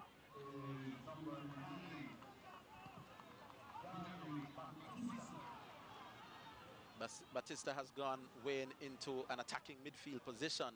Well, it's a like for like, because right. Silva was domiciled there as well. Wasn't seeing too much energy from Silva, so it's like for like, but maybe they're hoping to get more energy from Batista. Here he is. Yeah, one of the youngest players, Silva. So maybe the plan was to play him for maybe an hour or so and replace him. And if that is an indication of why he's on the field, immediately his first touch, he was taking on people. There is his first touch, he was trying to blast his way past the left back. And maybe that is what the coach has sent him on to do, run at the Portmore defense and see what you can get out of it. Jean Lopez standing behind the ball. Morris is standing in front of him. A 1-1 ball constructed here by Portmore. And the referee, Ger Marufo, pulled Morris back. These are the dangerous balls that have resulted in goals. Swung in very dangerously. And Portmore dealing with it. Good first touch by Morris. But the decision to play the ball back may not be the cleverest. They're working it out nicely, Portmore. You don't want to take that kind of risk in such a high-stakes game. Johnson to Solomon. And it's almost like the game is just starting, where all the players must get a touch of the ball. So it's across the defense, now to midfield, where the captain, Grandison, has it. Solomon. Harriet is calling for it. Solomon has no interest in this left side, at least just not yet, as they share the football around intricately. Portmore. And the big man in defense, the man who got the second goal for Atlético Pantoja, just standing in the way like a trailer. Here he's a huge frame. Whenever he has the ball, the players can't see around him. I don't know if it's just running out of ideas, but this Atletico team seems to be running out of energy as well. In the last maybe the last 10 minutes, the Portmore team has been running a little bit harder. They're winning the 50-50 balls. You wonder if energy. Well, they went with handbags and all in the first half. Bit of aggression there being showed by Meta. Here's a substitute, Batista. Hard running player. He's got just about 25 minutes to go flat out. Nice move, good. This is Katera. Skillful player. Looks like Santi Cazorla from Arsenal in build and in style.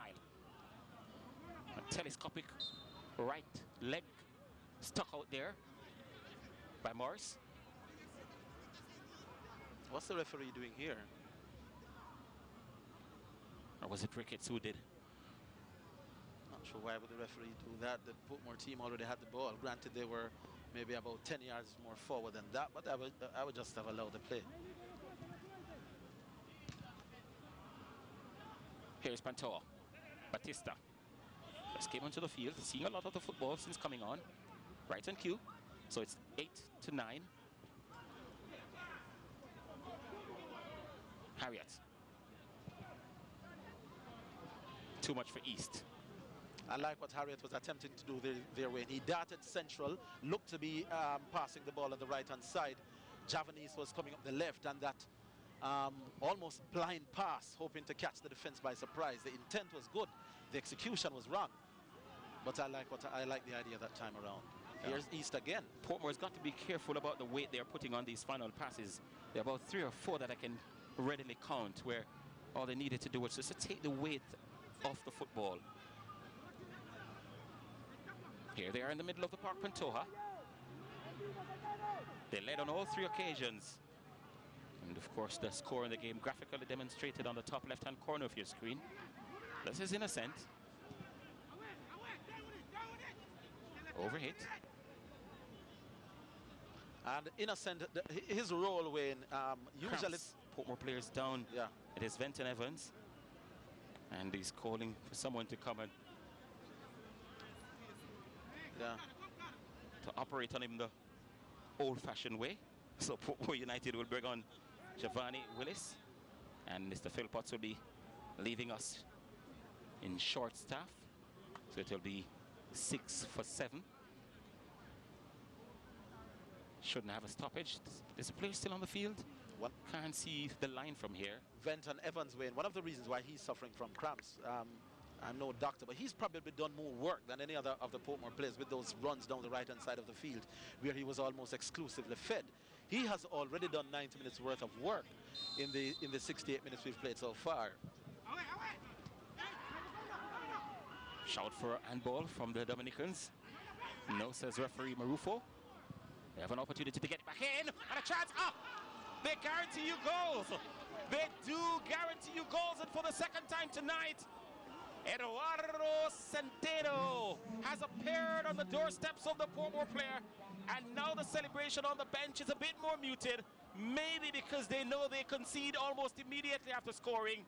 But guess what?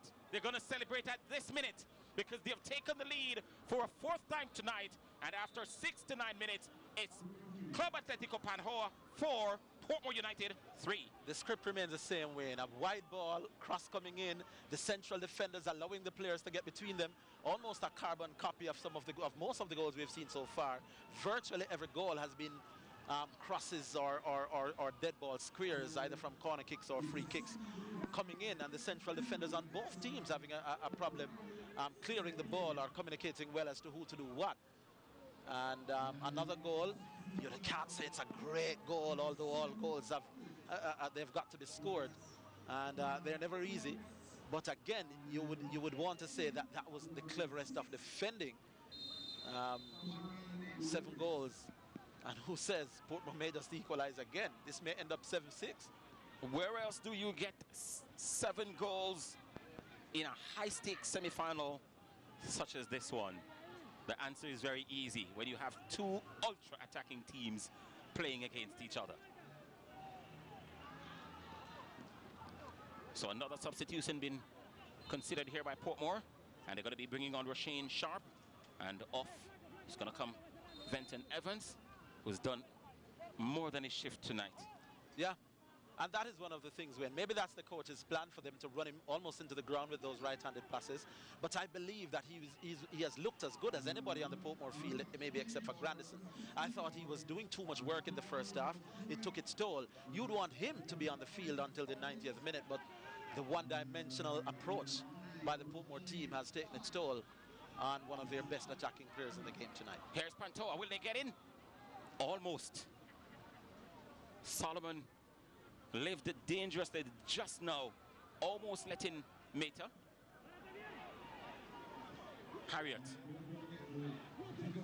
still managed to get around the player, even though he lost possession for a short time. And there's a bit of a kerfuffle, if you like, going on in the 18-yard area, while we all center our attention at the center of the field. A Pantoja player is also down as well. So many things happening at the same time, and eventually the ball is into touch. A corner for Portmore, but that will give the referee enough time now to sort things out and to look around. Batista, who came on as a second-half substitute, there he is. The referee didn't buy it, Wayne, but I thought Batista did take a hand to the face. May not have been deliberate. That's for Shane Sharp.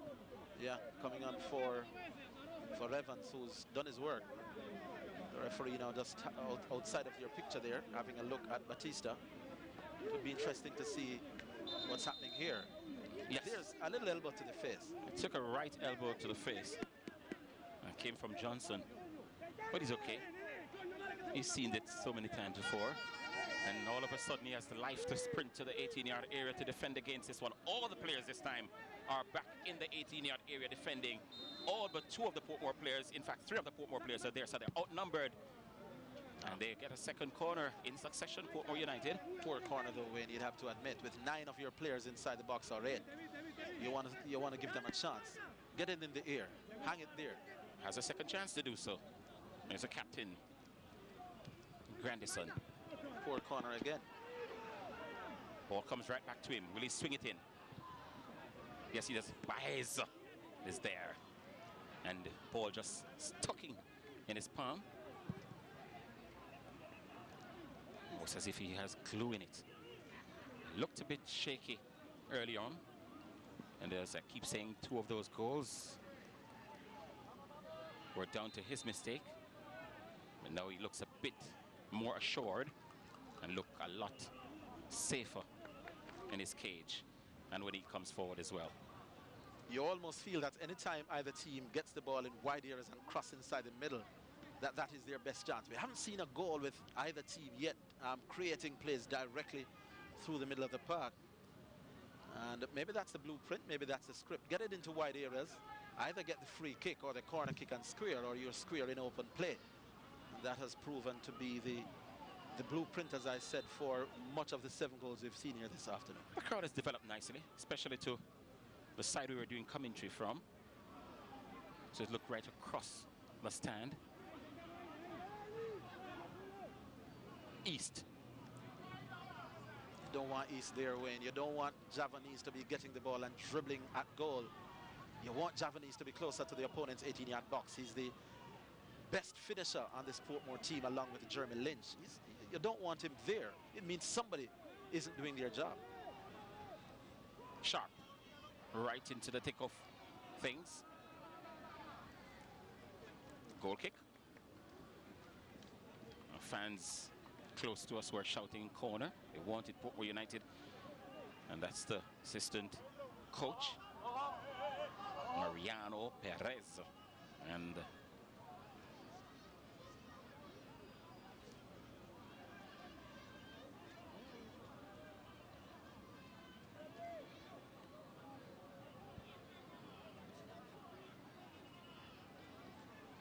so the game has been halted.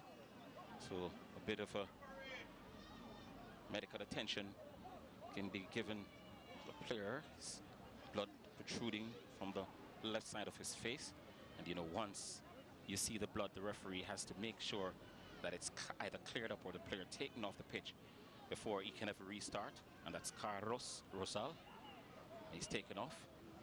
And like a boxer, you're going to put Vaseline on, a bit of cotton in it, and if possible or necessary, put something like a headband around it to keep it steady. Back to the action, and the Portmore captain in the middle of the park, Grandison, involved in the mix-up. Pantoja, with that goal, I've looked a bit more lively. Another player down right in front of the referee. Yeah. And the referee is dipping to his left pocket. And a yellow card shown to Lynch. Game becoming a little bit physical now. We've seen 3 or 4 elbows being thrown to the face. That one may have been just out of frustration for Jeremy Lynch. And that little handshake there. The game is being played in good spirit, so while the player has gone down, you could see Lynch saying, he is showing some remorse. But this Damrep team here, Wayne, they speak Spanish. Armando Maita is a player down. Wonder what the communication would be like between Jeremy Lynch and a few of these players. What language would they be speaking? But they were, well, they say football language is universal. And there is the player who was out. So just as I said, maybe there are times when you see these cuts and they don't require that band, but the blood was really pouring through that cut. Hence, a double band and a bit of cotton and a bit of Vaseline is also in that as well. And the Vaseline to stop the blood, you could see that it's not coming through the wrapper. And he should be good for the next, 13 minutes plus what's to be added. And I'm sure he will feel no pain tonight if they should hold on to this lead, or they should come out victorious tonight. And the pattern, Portmore, Atletico Pantoja scoring, Portmore equalizing 3 different times, and Atletico going ahead again. Is that mere coincidence, Wayne, or is it that every time they score, either Portmore plays a little bit harder, or they take their feet off the gas? I mean, that kind of pattern can't just be mere coincidental, can it? Certainly not. And it was brilliant from referee Marufo to spot that. I mean, Harriet did it so well, but yet the eagle eye referee spotted it. Good call. Yeah, he did use his hand. So free kick, and they'll take years to take this free kick. They know the finish line isn't too far away. This is Quintero. Had a really good game tonight. Here he is, this diminutive little midfield maestro. Look at that. Such a wonderful player, a delight to watch. And the moment he touched the ball tonight, you could see that he was one of their key personnel. Harriet. He was in an offside position. Offside. He was miles offside too. I was just about to say, Wayne, if they are going to stick Rosario Harriet out onto the left-hand side, you've got to give him the ball, because when he's out there wide, you're almost taking him out of the thick of things. If he's not involved, and it's almost 10 versus 11. That was a lovely ball to Javanese, which is where he should be, at the front of the attack, but marginally offside. Ball headed into no man's land. And Ricketts was probably hoping that his goalkeeper, Kimar Foster, would come for it. Had to react quickly. Free kick won here by Portmore United. Yeah. The defense that time, Wayne, taking on. That was a push. He could have gotten a yellow card for that, you know. Just pushing his man. I've seen referees giving yellow card for those. Here they come, Pantoja. This is Maita. Worked well tonight with Espinal, and their combinations have brought Pantoja at least 2 of the 4 goals that they've posited tonight. Solomon, 1 or 2 stutters in the defense of Portmore United, but as a generality, had a decent game tonight. Just about 11 or so minutes away. Harriet looking to get onto the end of that one. Good move. They wanted a penalty. Referee says no. And not only that, he's warning the player, because he believed that the player took a dive. He's innocent.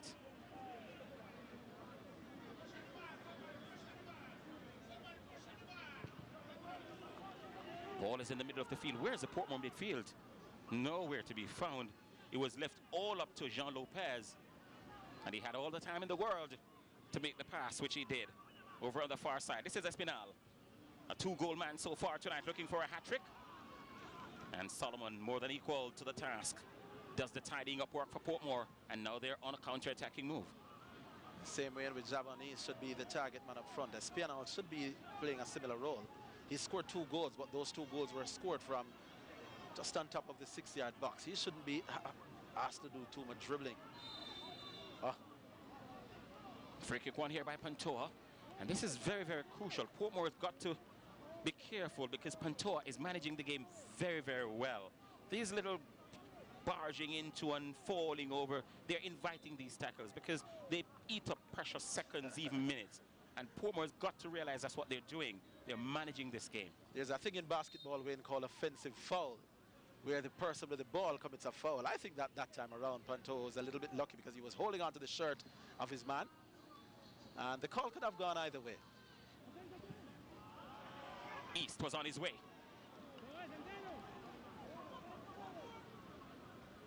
Good defensive work that time around. Lopez, innocent. Just now, Mata. So there are two Pantoja players who are on the deck. One is up, one still down. I think it's Espinal who is over there on the deck. Just hoping for the referee to notice him, and the referee has. And this is going to buy him, what, a couple of seconds, maybe 25 seconds, who knows. In the meantime, they're looking to make another substitution, which is a part of managing the game as well. So in addition to that, they're going to bring on their number 22 player, and he answers to the name Julio de Souza Pereira, to add a fourth piece to his name. And that substitution will be made only when the player gets up. And he can eat up a few, because he went down at 82. In fact, he went down at 81.58. So he's gone almost 30 seconds and counting. And I bet you, if he can stay down for another 5 hours, he'll do so. Time that the referee can always put on back at the end of the game, but sometimes the referees don't want to put on too many minutes. So this tactic can work. I've heard people suggesting, Wayne, that why not do football the way they do basketball? Just stop the clock when players are trying to waste time, so it really doesn't matter in the end. Yes, but if you notice, football is the only game that doesn't want to change from what they've been doing for years. They don't want to look like everybody else. He's gone down again, and this time they're going to bring the stretcher. He seems to be genuinely suffering from cramps.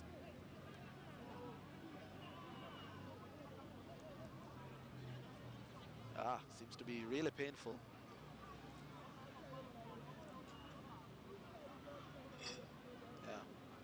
He's really suffering. What's happening here? He's getting a yellow card, is he? Well, let's see. I saw a yellow card in the referee's hand. Who did he give it to? Is it to the player on the ground? Well, well, I can't see why you would give him a yellow card. Can't. Okay. Maybe he doesn't want to go on the stretcher. But he's saying he's too sick to go into the stretcher. Clearly the referee's not buying it. Yeah. So he went down at, I'm counting, he went down at 81 minutes, 58 seconds. And the yellow card has now been shown to Espinal. He'll take that. That's a very small price to pay. I've never seen a yellow card given for a player who doesn't want to get into the... Well, it stands to reason if the medical personnel who should know better than the player how to, at the very least, put him on a stretcher, are trying to do so, and he says he doesn't want to go on. But he was saying that he was in too much pain to move. So unless the referee just completely doesn't buy that at all. Yeah, but we're prepared to lift him up. And that's why 4 of them went out there, just in case he needs lifted up. Come on, Phil Potts, what is that looking at?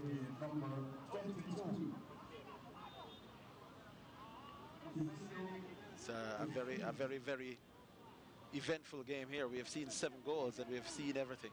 Well, it's coming to an anticlimactic end based on what we've seen in the first maybe 70 or 80 minutes of the game.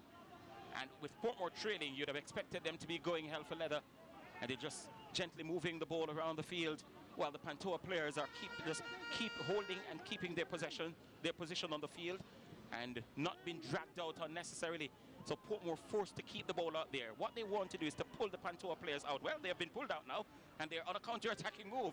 This isn't what Portmore United planned. They wanted to pull them out of the positions that they are holding, and they're not going to do that. They're asking Portmore United to come to us, and why not? It's less than 5 minutes to go. Come to us. And sometimes when players go down like this way, and this is Lopez has gone down, you can't say the referee can always add the time on.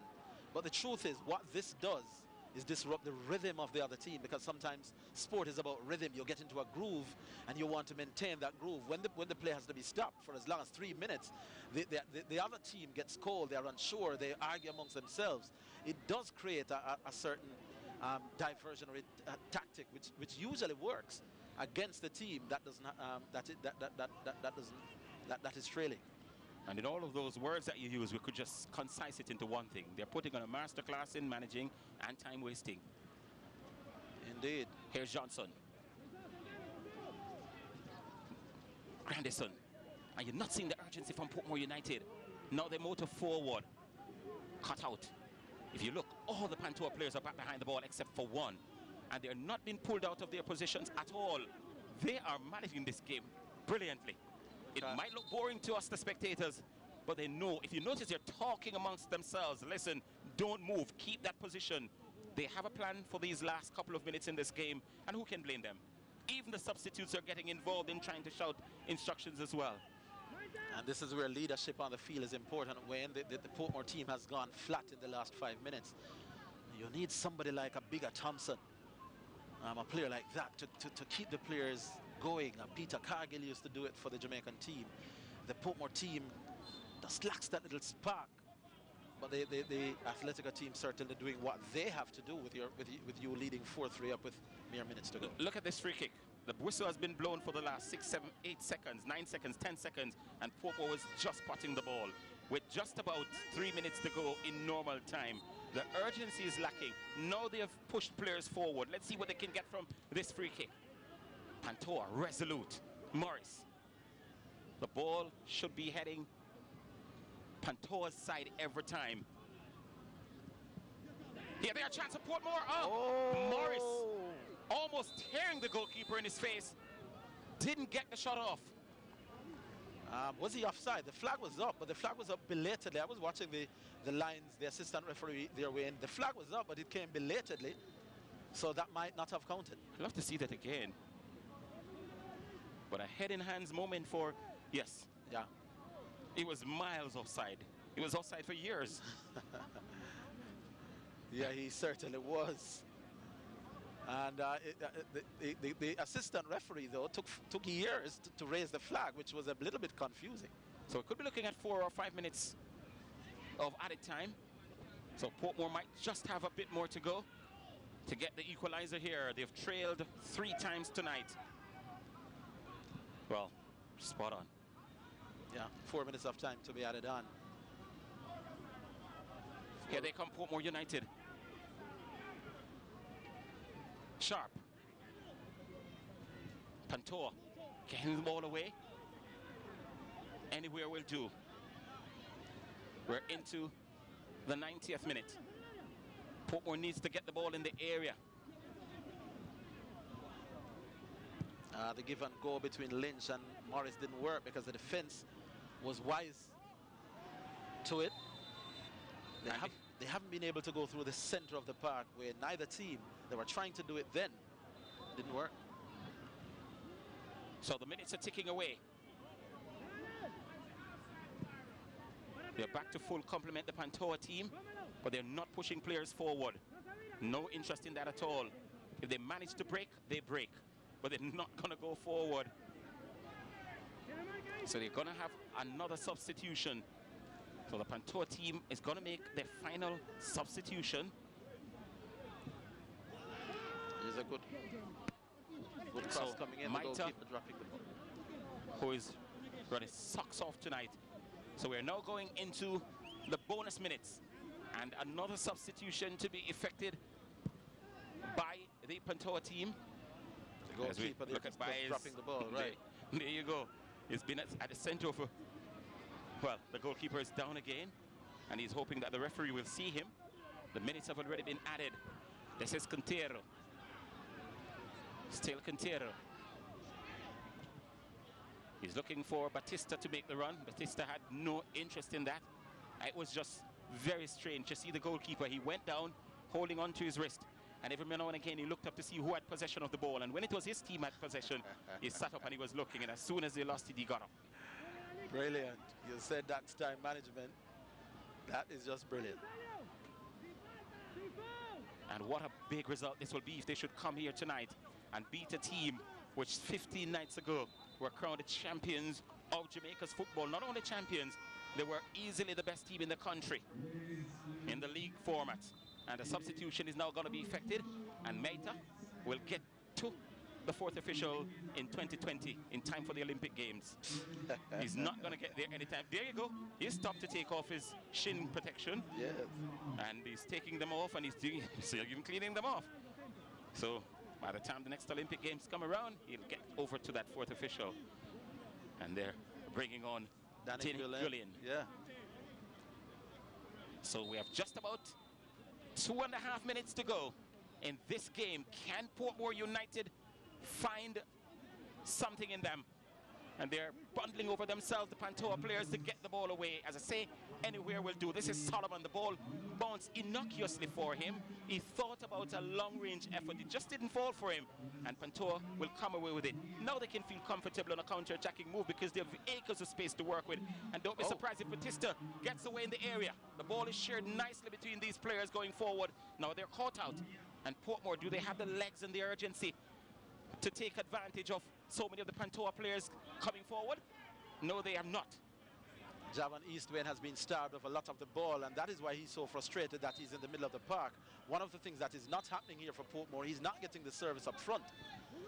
Javon East is not the type of player who should be coming this far back. He's too good up front, but he's frustrated. He's not getting the passes coming out of the middle. This is Harriet. He needs to get a good ball in the area. He does get a good ball in the area, but Baez is right there and decides that he won't touch it. If he touched the football, then he would have saved a couple of seconds for Portmore United. They might even spot it for him. The goalkeeper said, well, will you spot this for me? And having the ball spotted by Ricardo Morias, then the goalkeeper spots it where he would have wanted it. What was the point? So Club Atletico Pantoja, a minute away from beating Portmore United in the jungle here in Kingston, Jamaica. And that's the nickname for this venue. The correct name for those watching elsewhere outside of Jamaica, the Tony Spalding Sports Complex. And it's the home of the former national champions of Jamaica, Arnett Gardens, who will come up next in semi-final 2 against the two-time champions Central FC out of Trinidad and Tobago. But we've still got a few seconds to go in the semi-final, where Club Atletico Pantoja of Dominican Republic are leading and are on their way to what would be a very exciting victory in the end. But Portmore still have a few seconds to play with. Can they get something out of it? Lynch is fighting in the area. He's gone down. He gets back up quickly. But the Pantoja players, well, it's a goal kick. That one fell very nicely for them. And the game pretty much is over. Portmore United, having trailed 3 times, having come back 3 times, can't seem to find it a 4th time to come back. And is it too much to ask of them to find something in these few minutes? It does seem so. The referee, Marufo, has put the whistle to his mouth. The goalkeeper, Baez, knows that he's close to the finish line. The players on the field also know that as well. Batista, the referee, for the final time, puts the whistle to his mouth. And Portmore United, the champions of Jamaica, have been knocked out. Their dreams of becoming Caribbean champions have evaporated in front of their own eyes and in front of the spectators here who have come to support them. And they've lost by 4 goals to 3. This was a game where both sets of attacks did well. Their strikers and midfielders got themselves in great positions to score goals. But the defense of both teams left a lot to be desired. Wayne is going to go downstairs to have a quick word or two with the respective coaches. But that is a good victory for the Club Atletico Pantoja team. They have put themselves in a good position for that 50,000 US and a spot in the Concacaf round. The Portmore team, this is the worst I've seen them defending. This is a team that prides themselves on not giving up goals easily. But when you give up 4 goals in a game, more often than not, you are going to lose. And what is interesting is that most of those 4 goals were conceded pretty much the same way. Wide areas, cross coming in, the center halves unable to clear their lines. And one of those was from a corner kick as well. So it was not the greatest defensive work from both teams. But we did expect for it to be an open attacking game. And it doesn't get much more open and attacking than this. 7 goals. And let's take a look now at the goals today. There was the first one, a cross coming from outside. That's Espinal Florienzo. Just slotting home from close range after the defenders just failed to clear. And then this one, Lynch coming down the right-hand side, looked up, saw East, and East just slotted home, not looking to hit with power. Look at how he kept his composure and just slotted home as calm as you like. And then this one was a header that went in from Centino Jimenez. Powerful header from the midfielder. And the Portmore defense again falling asleep. This is a cross coming in. The goalkeeper, don't know what he was doing there. But Javanese, and 9 out of 10 forwards would have given up on that play. But the goal poachery is, he didn't give up. He kept on going, and when the goalkeeper made a mistake, he was there to capitalize on it. And then this one was slotted home again by the number 7, Espinel Florencio. An opportunistic goal if ever there was one. And then this one coming in, Lynch climbing tall, and a back header if you would like. The central defenders again just jumping with him but not managing to clear. And then